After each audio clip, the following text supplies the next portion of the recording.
ఈనాడు సర్వత్రా విశ్వాసరాహిత్యం అనేది వ్యాపించింది. ప్రజలు మానవీయ విలువలను మరచి తమ స్థాయి నుండి క్రిందకు దిగజారి కూడని ఆలోచనలు, చెడు కర్మల్లో మునిగి ఉన్నారు. ఈ రెండిటి కారణంగానే ఈనాడు రోగాలు, శోకాలు, కలహాలు విలయతాండవం చేస్తూ భయం, వినాశంతో కూడిన వాతావరణం మన చుట్టూ ఏర్పడింది. భూమి యొక్క అస్తిత్వాన్ని లేకుండా చేసే అత్యంత భీతావహ పరిస్థితులు ఈనాడు అలముకోవడానికి కారణం దుష్ట చింతనలు, భ్రష్టాచరణలు.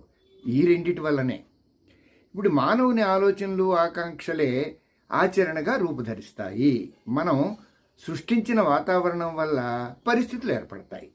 ఆ పరిస్థితులే సుఖదుఖాలు, ఉన్నతి, పతనాలను నిర్దేశిస్తాయి.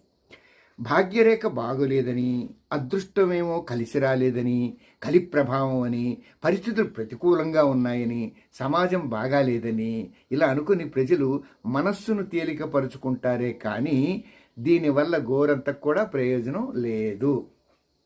ఒక మరువరాని సత్యం ఏమిటంటే ఆ అన్నిటికీ ఉద్భవ స్థానం మానవుని అంతఃకరణే. కాబట్టి అంతఃకరణలో మార్పు రానంత వరకు కూడా మన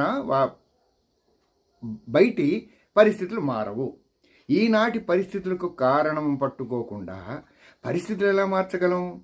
చెట్టును పెంచడానికి వ్రేళ్లలో పట్టిన దోషాన్ని తొలగించకుండా ఆకుల్ని తడపడానికి ప్రయత్నించినట్లే ఈనాడు పరిస్థితులు మార్చడానికి చేసే ప్రయత్నాలు కూడా ఆ విధంగానే జరుగుతున్నాయి. వ్యక్తిత్వాన్ని, పరిస్థితుల్ని నిర్మించే శక్తి యొక్క స్థాయి ఈనాడు జారి ఇంకా జారలేనంతగా దిగజారిపోయింది. మానవుడు సంకుచితత్వంతో విలాసమయ జీవితం గడుపుతూ అదే తన జీవిత లక్ష్యం అనుకుంటున్నాడు.